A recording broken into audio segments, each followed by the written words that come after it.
है। तो जैसे कि एक भाई का कमेंट आया था, उन्होंने कमेंट में ये कहा था कि जो BS3 इंजन है कंबाइन हार्वेस्टर में, तो उसमें अगर हम उस इंजन की बंधवाते हैं, उसे मतलब उसकी रिपेयरिंग कराते हैं, रिबिल्ड कराते हैं दोबारा से, मान लीजिए इंजन उनका खराब हो गया है, तो उसे अगर रिबिल्ड कराते हैं तो उसमें कितना खर्च आएगा, ये भाई का कमेंट है। तो नए इंजन को तो हम कहते हैं पेटी पैक इंजन और पुराने इंजन को हम कहते हैं डिस्पोजल इंजन। तो ये जो डिस्पोजल इंजन है ये BS3 में आता था, ये डिस्पोजल इंजन। अब जो है BS4 आ गया मार्केट में, तो डिस्पोजल जो है अब बंद हो गया BS3, क्योंकि उसके रजिस्ट्रेशन में दिक्कत आ रही है, वो रजिस्ट्रेशन अब नहीं हो पाता उसका, क्योंकि वो BS3 नॉर्म्स को फॉलो करता है। BS4 इंजन भी डिस्पोजल में मिलने शुरू हो जाएंगे कुछ टाइम बाद। तो जैसे कि भाई ने बोला कि BS3 इंजन को फुल रिपेयर करने में कितना खर्च आ जाएगा, जो पुराने इंजन थे उनकी बॉडी पड़ी हुई थी वहां। तो देखिए हमने वहां दोनों के जो प्राइस पूछे कि अगर हम मान लीजिए हमें नया पेटी पैक इंजन चाहिए तो कितने रुपए का वो लगेगा, तो देखिए उन्होंने दोनों ऑप्शन हमें बताए थे। कंबाइन हार्वेस्टर पर जो पुराना डिस्पोजल इंजन रखा जाता है उसे फुल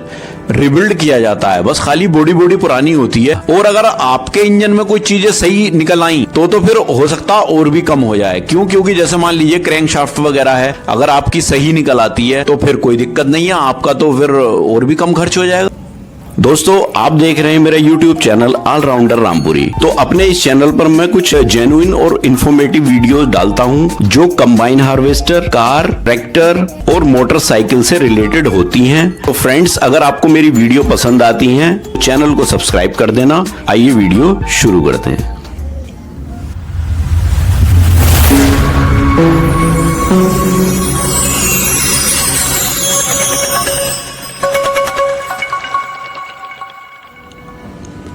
तो दोस्तों आज की इस वीडियो में जो हम बात करने वाले हैं वो देखिए वो कंबाइन हार्वेस्टर के इंजन से रिलेटेड बात करने वाले हैं। तो जैसे कि BS3 इंजन जो पहले आता था, अब तो खैर BS4 इंजन आ रहा है कंबाइन हार्वेस्टर में, तो BS3 इंजन जो है उससे रिलेटेड आज की ये वीडियो हमारी होने वाली है। तो जैसे कि एक भाई का कमेंट आया था, उन्होंने कमेंट में ये कहा था कि जो BS3 इंजन है कंबाइन हार्वेस्टर में, तो उसमें अगर हम उस इंजन की बंधवाते हैं, उसे मतलब उसकी रिपेयरिंग कराते हैं, रिबिल्ड कराते हैं दोबारा से, मान लीजिए इंजन उनका खराब हो गया है, तो उसे अगर रिबिल्ड कराते हैं तो उसमें कितना खर्च आएगा, ये भाई का कमेंट था। तो सबसे पहले तो मैं आपको ये बता दूं, देखिए कंबाइन हार्वेस्टर में जो इंजन आते थे वो दो तरह के इंजन आपने देखे होंगे कंबाइन हार्वेस्टर में आते थे। एक तो नया इंजन आता है और एक जो है पुराना इंजन होता है। तो नए इंजन को तो हम कहते हैं पेटी पैक इंजन और पुराने इंजन को हम कहते हैं डिस्पोजल इंजन। तो ये जो डिस्पोजल इंजन है ये BS3 में आता था, ये डिस्पोजल इंजन। अब जो है BS4 आ गया मार्केट में, तो डिस्पोजल जो है अब बंद हो गया BS3, क्योंकि उसके रजिस्ट्रेशन में दिक्कत आ रही है, वो रजिस्ट्रेशन अब नहीं हो पाता उसका,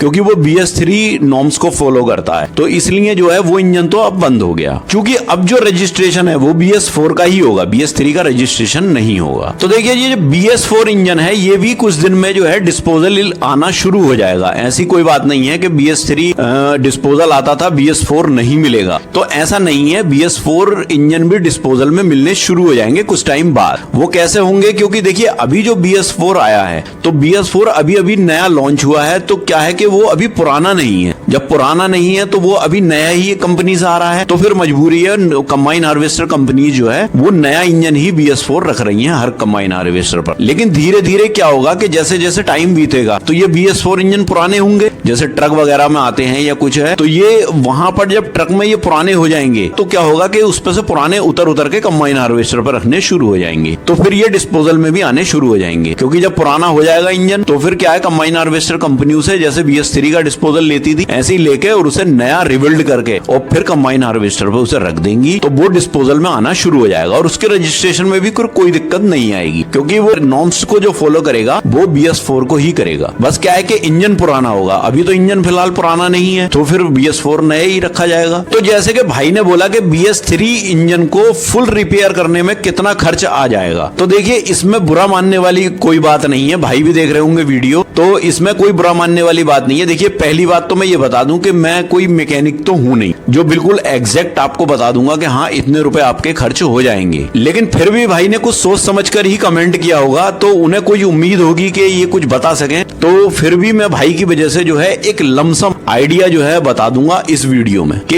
इसमें जो नया इसको जो रिपेयर करने में कितना खर्च आएगा BS3 को, मतलब एक जनरली एक आइडिया दे दूंगा मैं कि इतना खर्च आपका आ जाएगा इसमें। तो देखिए जब हम कंबाइन हार्वेस्टर परचेस करने के लिए गए थे तो हमने देखे वहां दोनों ऑप्शन थे, नया इंजन लेने का भी ऑप्शन था और डिस्पोजल जो पुराना इंजन होता उसे भी लेने के लिए ऑप्शन था। और हमने वहां पर जाकर के जब देखा तो जो पुराने इंजन थे उनकी बॉडी पड़ी हुई थी वहां। तो देखिए हमने वहां दोनों के जो प्राइस पूछे कि अगर हम मान लीजिए हमें नया पेटी पैक इंजन चाहिए तो कितने रुपए का वो लगेगा। तो देखिए उन्होंने दोनों ऑप्शन हमें बताए थे। उन्होंने हमें वो दिखाया भी, जो पेटी पड़ी हुई थी वहां, जो इंजन की पेटी थी पुराने इंजन की वो खाली पड़ी हुई थी, उसके अंदर कुछ था नहीं, खाली उसका बॉडी थी इंजन की। तो वो ये बता रहे थे कि इसे हम पूरा रिबिल्ड करके देंगे, आपको बना करके देंगे। तो पुराना इंजन जो है इसकी कीमत आपको 1.5 लाख रुपए पड़ेगी और जो नया इंजन है पेटी पैक वो आपको 4.5 लाख रुपए का पड़ेगा, क्योंकि वो कंपनी से फिटेड होकर आएगा। वो बस हम 4.5 लाख रुपए का खरीद करके लाएंगे और उसे कंबाइन हार्वेस्टर पर रख देंगे। लेकिन जो रिबिल्ड वाला है, जो इसे रिपेयर करेंगे हम, इसे हम आपको 1.5 लाख रुपए में रख के देंगे। तो देखिए इस चीज से आप अंदाजा लगा सकते हो कि जो वो बॉडी रखी थी डिस्पोजल इंजन की, तो ऐसा नहीं है कि कंबाइन हार्वेस्टर कंपनी पुराना इंजन ला करके बस खाली उसको रिपेयर करके रख देते हैं, ऐसा नहीं होता है। कंबाइन हार्वेस्टर पर जो पुराना डिस्पोजल इंजन रखा जाता है उसे फुल रिबिल्ड किया जाता है। बस खाली बॉडी पुरानी होती है, उसके अंदर की सारी चीजें, क्रैंकशाफ्ट और पिस्टन और रिंग विंग सब कुछ चेंज किया जाता है उसका। लेकिन अगर कभी कभार होता है क्रैंकशाफ्ट अगर सही होती है तो नहीं भी होती होगी, चेंज नहीं करते हैं, लेकिन वो ये कहते हैं कि हम इसे रिबिल्ड करते हैं पूरा, मतलब पूरा बनाते हैं, उसके अंदर कुछ नहीं छोड़ते। तो अब इसी चीज से अंदाजा निकल करके आता है कि जब वो डिस्पोजल इंजन को रिबिल्ड करने के बाद 1.5 लाख रुपए मांग रहे हैं, तो आप समझ जाइए कि आप अगर उसको रिपेयर करोगे, रिबिल्ड करोगे, तो उसमें आपका लगभग 1 लाख रुपए का खर्च आ जाएगा। क्योंकि इसी चीज से आपको एक आइडिया लग जाएगा कि जब ये 1.5 लाख रुपए में बिल्कुल कंप्लीट वो करके देते हैं, तो हमारे अपने इंजन में भी जो है 1 लाख रुपए तो उसमें खर्च हो ही जाएंगे, क्योंकि उनके 1.5 लाख रुपए में उनकी बॉडी भी शामिल है। लेकिन आपके पास तो बॉडी है इंजन की, तो उसे रिबिल्ड करने में आपको लगभग 1 लाख रुपए का मान के चलिए खर्च आ जाएगा। और अगर आपके इंजन में कोई चीजें सही निकल आई तो फिर हो सकता है और भी कम हो जाए। क्यों? क्योंकि जैसे मान लीजिए क्रैंकशाफ्ट वगैरह है, अगर आपकी सही निकल आती है तो फिर कोई दिक्कत नहीं है, आपका तो फिर और भी कम खर्च हो जाएगा। तो दोस्तों ये चीज जो है ये एक लमसम मैंने आपको बता दिया कि ये रिबिल्ड होने में कितना खर्च इसमें लगभग आ जाता है। और रिपेयरिंग जो होती है, जैसे और भी बस सिर्फ रिपेयरिंग है, रिंग पिस्टन वगैरह कराने हैं, तो उसमें थोड़ा कम हो जाएगा खर्च, इतना खर्च फिर नहीं आएगा। तो भाई ने जैसे कमेंट किया था तो उस कमेंट में मैंने एक लमसम प्राइस आपको बता दिया। तो अब भाई मेरी बात से जो है सेटिस्फाई हो गए होंगे। तो दोस्तों इस वीडियो से रिलेटेड आपकी अगर कोई भी क्वेरी या कुछ सजेशन है तो आप मुझे कमेंट बॉक्स में कमेंट कर सकते हो। जैसे देखा होगा मैं सारे कमेंट्स पढ़ता हूं और उसका जवाब भी देता हूं, तो आप बेझिझक टेंशन फ्री आप कमेंट कर सकते हो। तो फ्रेंड्स आई होप कि ये वीडियो आपको पसंद आया होगा, और वीडियो आपको पसंद आए तो प्लीज वीडियो को लाइक करें, ज्यादा से ज्यादा शेयर भी करें, और अगर आप मेरे चैनल पर नए हैं तो प्लीज चैनल को सब्सक्राइब करें। तो मिलते हैं इसी तरह की किसी नेक्स्ट वीडियो में, तब तक के लिए थैंक यू, बाय।